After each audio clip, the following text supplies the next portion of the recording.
সংসারে আরতি করে মরিবার তরে। এটা কার কথা? আমার কথা? জগদানন্দ পণ্ডিতের কথা। আবার বলুন, সংসারে আরতি করে মরিবার তরে, কৃষ্ণের আরতি করে ভবতরিবারে। বুঝা গেল? এবারে আপনি ঠিক করুন, কাকে আরতি করবেন? সংসারকে আরতি করবেন না ভগবানকে আরতি করবেন? কৃষ্ণকে আরতি করবেন। সংসারকে আরতি করবেন তো মরিবার তরে। কিছু কিছু দেখেছেন, ওই কিছু কিছু পোকা আছে আগুনের আশপাশে ঘুরতে থাকে, ঘুরে ঘুরে কি হয়, প্রবেশ করে ওখানে। এই সংসার আরতি করে মরিবার তরে, কৃষ্ণের আরতি করে ভবতরিবারে। ভগবানকে আরতি করবেন তো ভব সমুদ্র থেকে পার। কিন্তু যদি আমাদের সারা দিনের যে কার্যক্রম, কর্মসূচি যদি একটু দেখেন, তাহলে একটু বিবেচনা করে দেখবেন যে আমরা কার সাথে বেশি সময় কাটাচ্ছি, সংসারে না কৃষ্ণের সাথে। যতক্ষণই আমরা মোবাইল নিয়ে ঘাটাঘাটি করি, উল্টোপাল্টা সময় নষ্ট করি, ওটার সাথে কৃষ্ণকে আমরা কতটুকু সময় দিচ্ছি যদি তুলনামূলকভাবে আমরা বিচার করি, আকাশ পাতাল পার্থক্য। সেই জন্য কার্তিক মাসের মতো ব্রত আমাদের কাছে এতটা গুরুত্বপূর্ণ। ইংরেজিতে বলে না, it's a wake up call.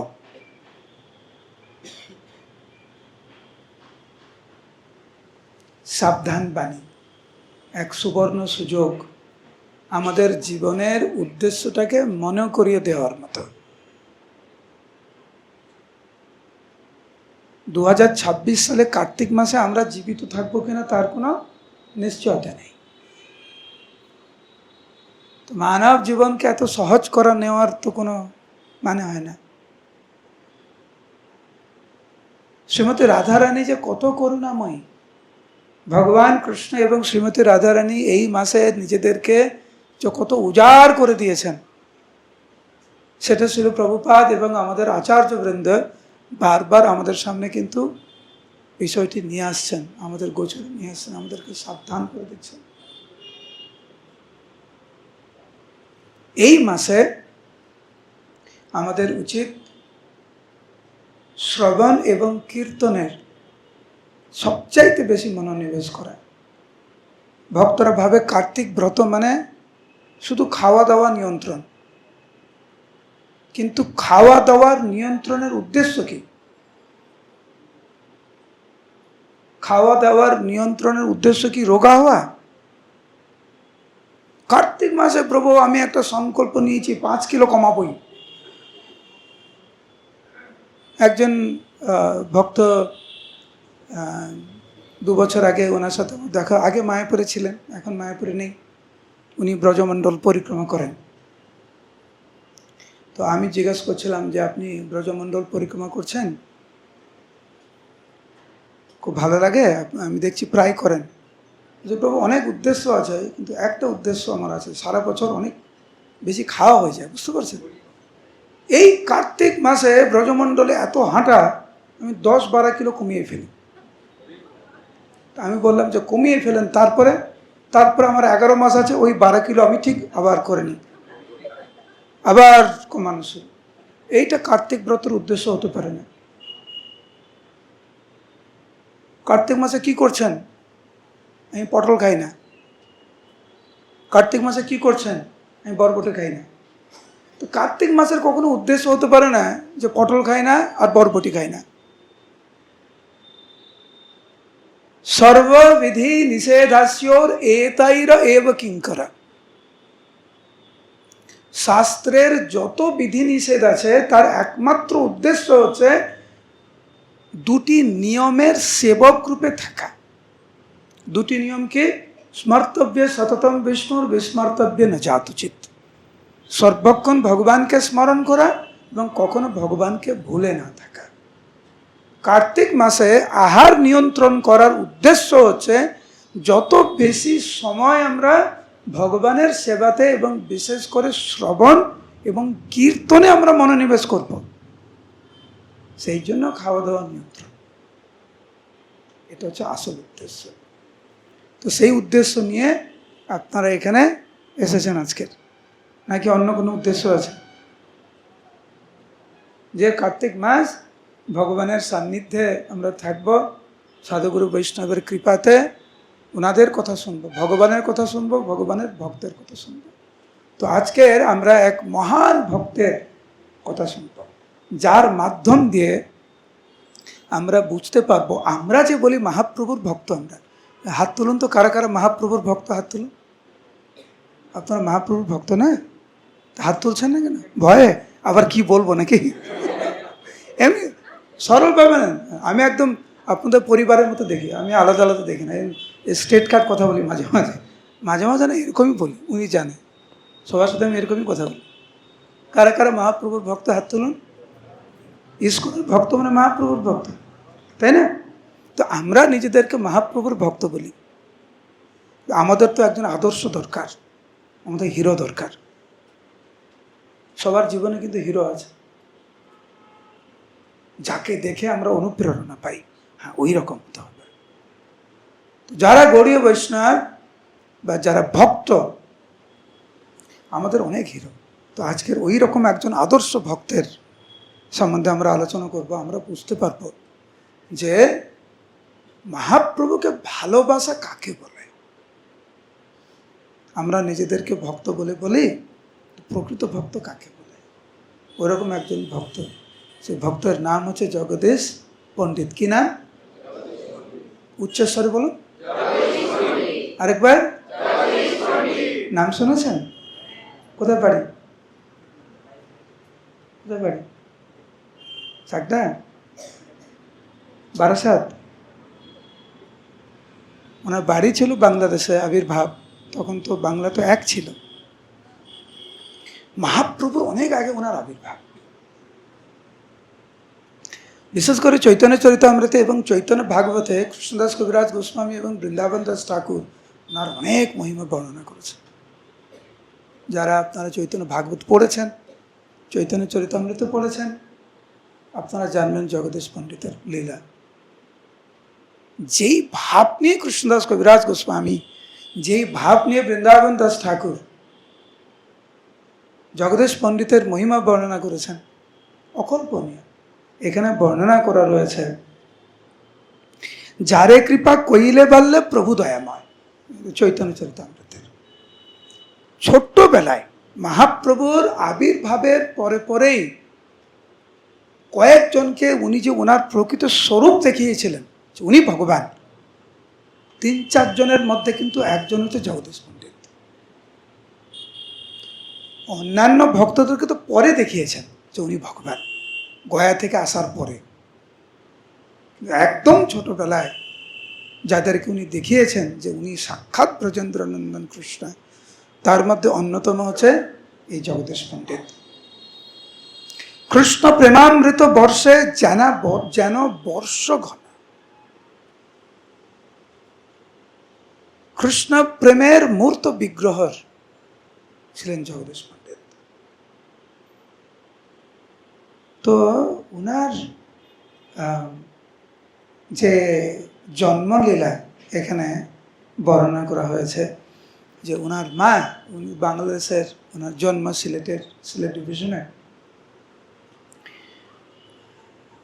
জন্মের পরে একটা বিষয় লক্ষ্য করলেন ওনার মা,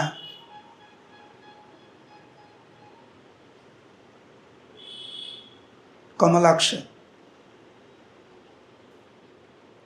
ওনার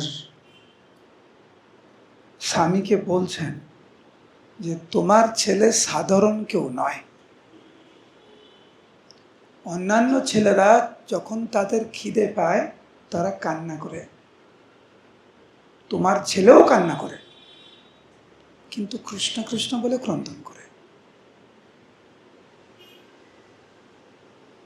তাকে যখন কোনো আহার দেওয়া হয়, কোনো মিষ্টি দেওয়া হয়, সে মিষ্টিটা নিয়ে সে ঠাকুর ঘরে আগে যায়, ঠাকুর ঘরে আগে গিয়ে ভগবানকে অর্পণ করে সে খায়।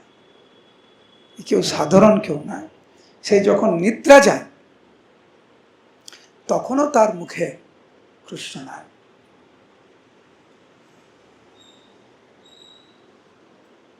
এই সমস্ত লীলা একদম 5 বছর পর্যন্ত সর্বক্ষণ কৃষ্ণকে নিয়ে থাকতেন। ভক্তি জীবন মানে হচ্ছে সর্বক্ষণ কৃষ্ণকে নিয়ে থাকা। মায়াগ্রস্ত জীব মানে মায়াকে নিয়ে থাকা, কৃষ্ণ ভক্ত মানে কৃষ্ণকে নিয়ে থাকা। কৃষ্ণ গীতায় বলছেন, ইয়ৎ করোসি যদস্নাসি যজ্জুহোসি দদাসি ইয়ৎ তপস্যাসি কৌন্তেয় তৎকুরুষ্ব মদর্পণম। এটা হচ্ছে ভক্ত।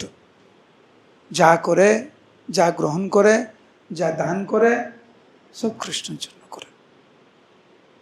জগদীশ পণ্ডিত জন্ম থেকেই এরকম। যেই দিনকার ওনাকে পড়াশোনার জন্য স্কুলে ভর্তি করা হয় 5 বছর বয়সে, ওনার বাবা বললেন যে তোমার আজ থেকে তোমার পড়াশোনা শুরু। জগদীশ পণ্ডিত চলে গেলেন ভগবানের কাছে, ভগবানের মন্দিরে, ঠাকুর ঘরে। ভগবানকে কি বলছেন দেখুন, যে হে প্রভু, আমার বাবা বলছে আজকে থেকে আমার পড়াশোনা শুরু, আমার কিন্তু ভয় লাগছে, তুমি আমাকে কৃপা করো, এই পড়াশোনা করে আমার যেন মন যেন বিভ্রান্ত না হয়ে যায়, তোমার থেকে যেন দূরে সরে নানা বিদ্যা দিয়া কভু না করো বঞ্চন। হে প্রভু, আমাকে এই জাগতিক শিক্ষা দিয়ে তোমার থেকে আমাকে যেন বঞ্চিত না হতে হয়, আমাকে দয়া করে তুমি বঞ্চনা করো না। আমার একমাত্র ইচ্ছা হচ্ছে তব ভক্তি তব পদে ভোজি যেন মায়াতে আঁকিয়া, মায়াকে ত্যাগ করে তোমাকে যেন আমি ভজন করতে পারি। বাবা বলছে পড়াশোনা করতে হবে, সংসারে একটু রীতিনীতি আছে, পড়াশোনা করতে হবে, আমি পড়াশোনা করব, কিন্তু হে প্রভু তুমি আমাকে রক্ষা করো। যা আমি পড়াশোনা করব, এই পড়াশোনা যেন তোমার সেবায় আমি লাগাতে পারি। 5 বছরের বালক, একে বলে ভক্ত। আমাদের অনেক ভক্ত ছেলে মেয়ে আছে,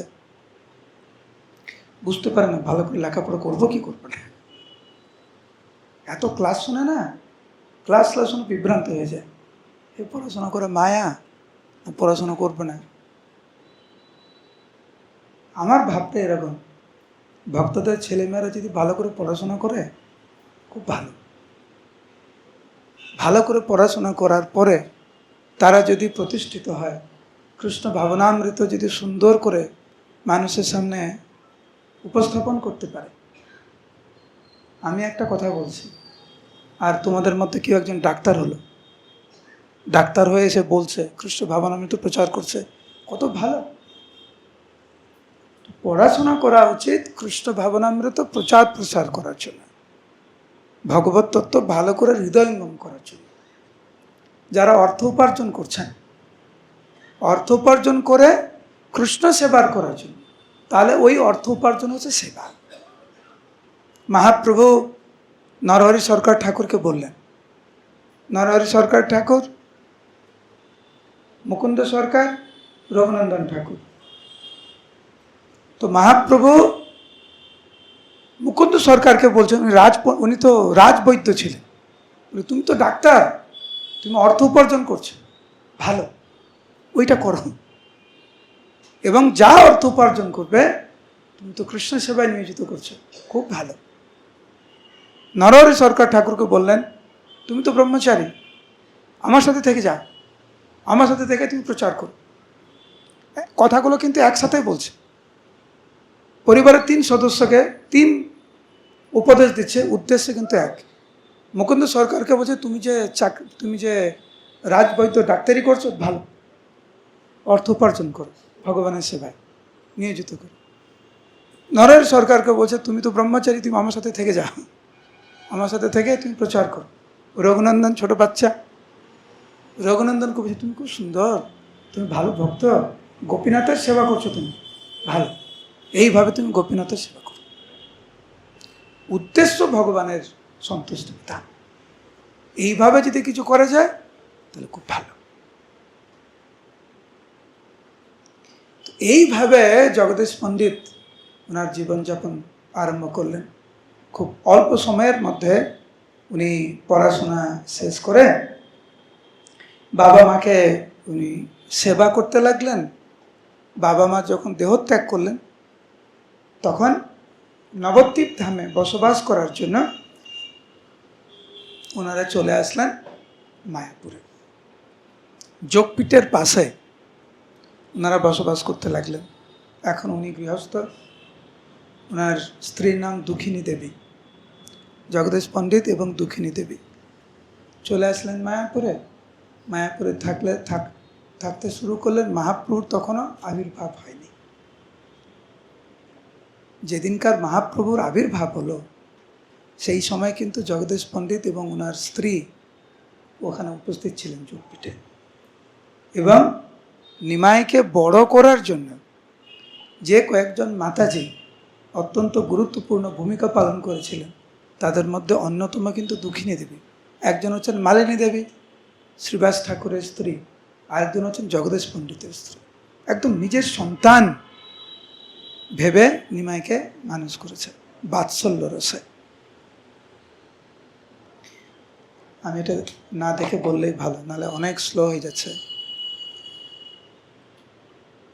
মহাপ্রভু যখন আস্তে আস্তে বড় হলেন, কোনো এক সময়ে মহাপ্রভুর কৃপাতে জগদীশ পণ্ডিত বুঝতে পেরেছিলেন যে মহাপ্রভু সন্ন্যাস নিয়ে চলে যাবেন পুরীধামে। এইটি শোনার পরে জগদীশ পণ্ডিতের ইচ্ছা হলো যে জগন্নাথ দেবের শ্রী বিগ্রহ সেবা করতে চান উনি। তো মহাপ্রভুকে ওনার নিজের ভাব প্রকাশ করলেন। মহাপ্রভু বললেন খুব ভালো। চলে গেছে জগন্নাথ পুরীতে, উনি এবং ওনার স্ত্রী জগন্নাথের কাছে গিয়ে কাতরভাবে প্রার্থনা করছে। তো জগন্নাথ পুরো আবির্ভাব হয়ে গেছেন ওনার সামনে। জগন্নাথ বলছে, তুমি কি বলছো বলো, আমার থেকে কি চাইছো তুমি? আমি তোমাকে চাই। একদম পুরীর জগন্নাথকে বলছো, তোমাকে চাই। তুমি আমাকে জিজ্ঞাসা করছো কি চাও? আমি তোমাকে চাই। আপনারা জানেন যে জগন্নাথ পুরী ধামে 12 বছর 14 বছর পর পর শ্রী বিগ্রহ পরিবর্তন হয়। আর হচ্ছে তার পাশে বৈকুণ্ঠ আছে না, বৈকুণ্ঠ, ওই জায়গার নাম বৈকুণ্ঠ। ওইখানে জগন্নাথের পুরনো বিগ্রহকে সমাধি দেওয়া হয়। তো জগদীশ পণ্ডিত বললেন যে সদ্য আপনার শ্রী বিগ্রহ ওইখানে রাখা আছে, আমি ওই বিগ্রহ চাইছি। তো জগন্নাথ বললেন ঠিক আছে, ব্যবস্থা করব। রাজাকে বলে দিলেন। এখন জগদীশ পণ্ডিত ভাবছে আমি বইব কী করে। দেখেছেন আপনারা পুরীধামে কিভাবে জগন্নাথকে রথে উঠায়? জগন্নাথ জগদীশ পণ্ডিতকে বলছে আমি কিন্তু এই রাজার সৈন্যদের দ্বারা, রাজার লোকজনদের দ্বারা, ওনাদের সাহায্যে কিন্তু আমি তোমার সাথে যেতে চাই না, আমি তোমার ঘাড়ে যেতে চাই। ঘাড়েও না, ঘাড়ে বইবে। যে আমি তোমার ঘাড়ে বয়ে আমি যাব, তুমি যদি আমাকে নিয়ে যাও। হ্যাঁ, আমি রাজি আছি। তারপরে জগদীশ পণ্ডিত বলছে আমি যে তোমাকে বললাম তোমাকে নিয়ে যাবো, আমি নিয়ে যাবো কী করে? প্রথমে রাজি হয়ে গেলেন, তো আমি নিয়ে যাবো কী করে? তুমি চিন্তা করো না, তুমি যেই আমাকে তুলবে আমি তুলোর মতো হালকা হয়ে যাব। ওই ঝোলা হয় না, ঝোলা, এই দাড়ি পাল্লার মতো, কি বলে ওগুলোকে জানো? হ্যাঁ, সে শিব ঠাকুরের জল নিয়ে যায় না, ভাড়, বাঁক, চন্দ্রবিন্দু আছে নেই? আছে? কেউ বলছে হ্যাঁ, কেউ বলছে না। ঠিক আছে, বাঁক। মহাপ্রভুর ইচ্ছায়, জগন্নাথের ইচ্ছায় জগদীশ পণ্ডিত সেই জগন্নাথ পুরী ধাম থেকে বাঁকে করে জগন্নাথ দেবকে নিয়ে যাচ্ছিলেন নবদ্বীপে। তারপরে চাকদার ওখানে এসে গঙ্গার তীরে জগন্নাথকে রেখে জগদীশ পণ্ডিত স্নান করতে গেছে। যখন স্নান করে আসেন, জগন্নাথ বলছে তুমি তো আমাকে এখানে রাখলে, আমার জায়গাটা খুব ভালো লাগছে, আমি এখানেই থাকবো, তুমি এখানে থেকে আমাকে সেবা করো। দাবানলের মতো খবর ছড়িয়ে গেছে যে জগদীশ পণ্ডিত পুরী ধাম থেকে জগন্নাথকে বয়ে নিয়ে এসেছে। তো তখনকার দিনে যিনি রাজা ছিলেন উনি চলে এসেছে ওখানে। তো একদিকে উনি না একবার জগন্নাথ দিকে তাকায়, একবার জগদীশ পণ্ডিতের দিকে তাকায়, একবার জগন্নাথের দিকে তাকায়, একবার জগদীশ পণ্ডিতের দিকে তাকায়। ভাবছে এই ভক্ত জগন্নাথকে বইল কী করে, সন্দেহ। তারপরে উনি ভাবছে আমি একটু তুলে দেখি। তো রাজা তো জগদীশ পণ্ডিতের অনুমতি নিয়ে জগন্নাথকে এইভাবে ধরে তোলার চেষ্টা করছে, এক বিন্দু নড়তে পারেনি। তৎক্ষণাৎ উনি জগদীশ পণ্ডিতের চরণে আত্মসমর্পণ করলেন। রাজা এত খুশি হয়েছে, ভগবান জগন্নাথ স্বয়ং চলে এসেছে। তো ওই এলাকাতে খুব অনেক জমি জগন্নাথের নামে করে দিলেন, সুন্দর মন্দির করে দিলেন। তো কাহিনী অনেক বড়, তো পরে পড়তে পারেন। আমাদের জগদীশ পণ্ডিতের জীবন চরিত্র একটি গ্রন্থ রয়েছে, অনেক বড় গ্রন্থ, অনেক এই লীলা অনেক বিস্তারিত। আমি সংক্ষেপে বলছি। মহাপ্রভু ওখানে কয়েকবার গিয়েছে। তো একবার একটা লীলা বলি। মহাপ্রভু একবার গিয়েছেন ওখানে, নিত্যানন্দ প্রভুকে বলছেন অম্বিকা কালনায় গিয়েছেন। অম্বিকা কালনায় গৌরনিতাই মন্দির আছে না, জানি? তো অম্বিকা কালনাতে মহাপ্রভু গেলেন। তারপর নিত্যানন্দ প্রভুকে বলছেন নিতাই জগদীশ পণ্ডিতের ওখানে চল, ওখানে নাকি জগন্নাথ এসেছেন মহাপ্রভু আর নিত্যানন্দ প্রভু। এতদিন পরে জগদীশ পণ্ডিত এবং দুঃখিনী দেবী মহাপ্রভুকে আর নিত্যানন্দ প্রভুকে একসাথে পেয়েছে, আনন্দে আত্মহারা হয়ে গেছে। প্রসাদ পেয়েছে। প্রসাদ পাওয়ার পরে মহাপ্রভু দুঃখিনী মাতাকে বলছেন যে মা আমি এবার আসি। দুঃখিনী মাতা কান্নায় ভেঙে পড়লেন যে তোমাকে এতদিন পরে দেখছি, তুমি আমার সন্তান, প্রসাদ পেয়েই বলছো চলে যাব, তোমার কি একটুও দয়া মায়া হয় না? আমার ইচ্ছা তোমার সামনেই আমি মৃত্যুবরণ করতে চাই, কারণ তুমি চলে গেলে তো আমার মৃত্যু হবেই। তো তুমি চলে যাওয়ার পরে মৃত্যুর থেকে তোমার সামনেই মৃত্যু আমার ভালো, আমি বাঁচবো কী করে তোমাকে ছাড়া? মহাপ্রভু বললেন তুমি আমার একটি বিগ্রহ করো, এবং সেই বিগ্রহ সাধারণ কোনো বিগ্রহ না, সে তোমার সাথে কথা বলবে, তোমাকে মা বলে ডাকবে, তোমার সাথে সে সর্বক্ষণ থাকবে। বলে মহাপ্রভু চলে গেলেন।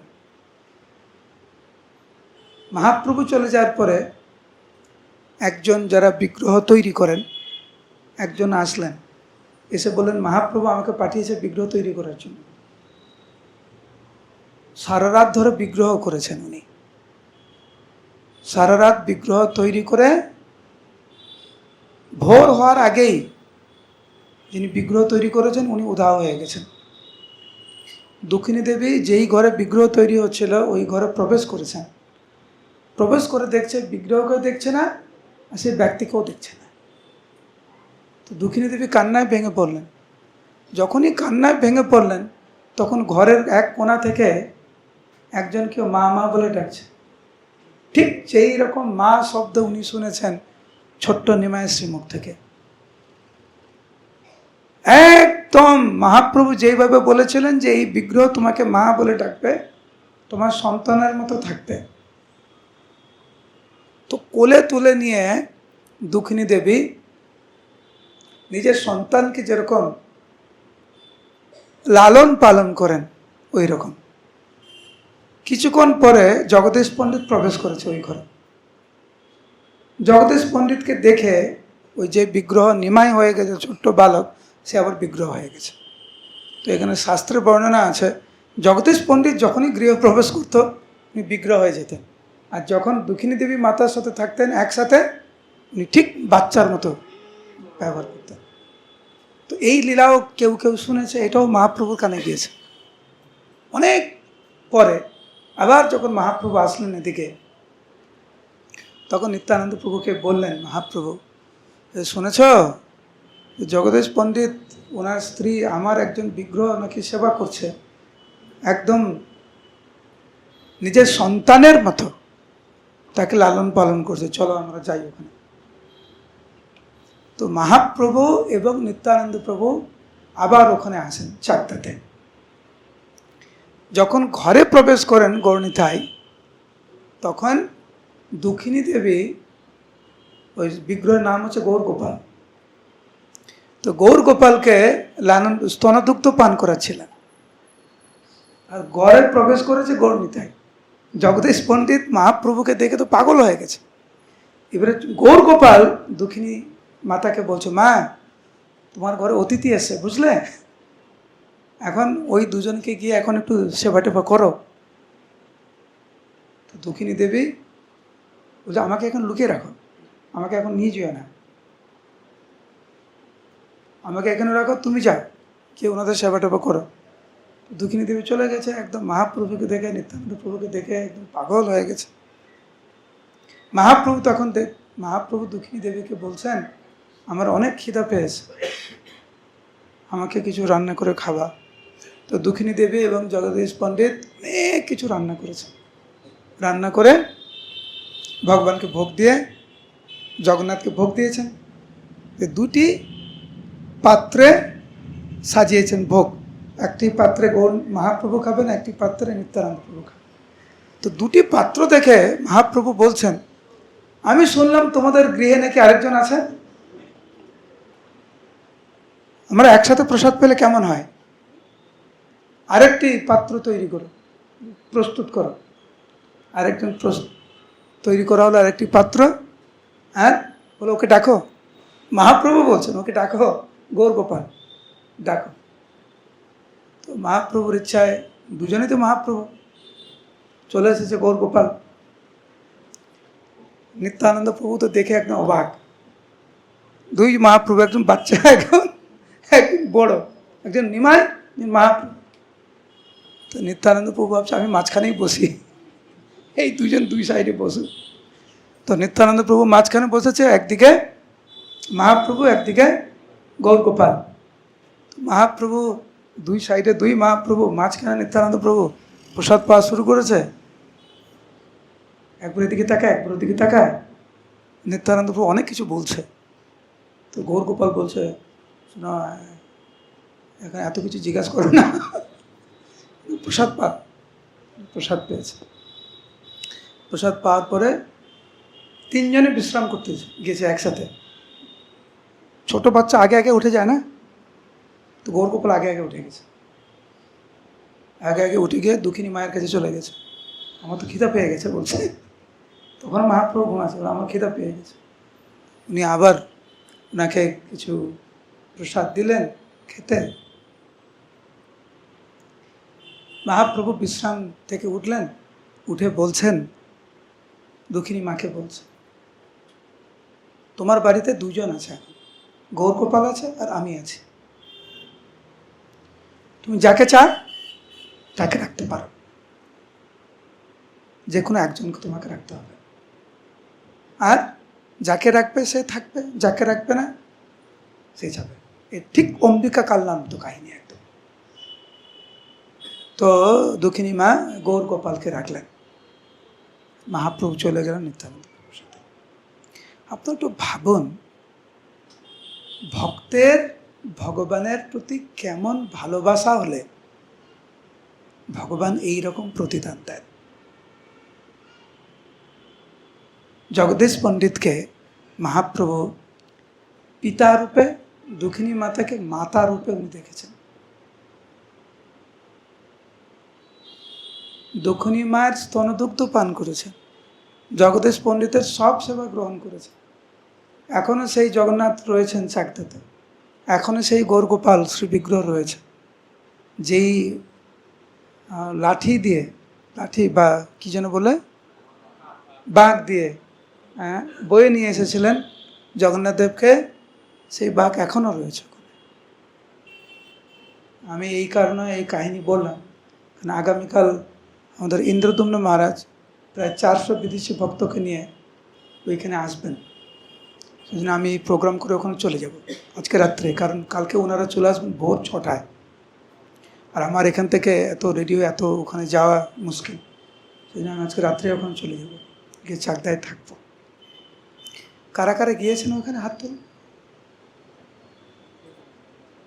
আমি ওদের জেলা প্রচারক প্রভুকে অনুরোধ করব,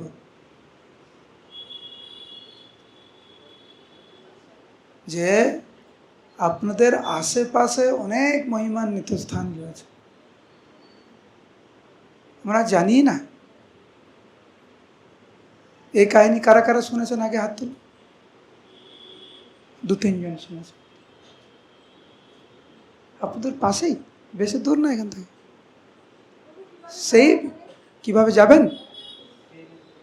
পরে একজন ভক্ত বলে দেবে মাতাজিকে, আপনি একটা ট্যুর করতে পারেন।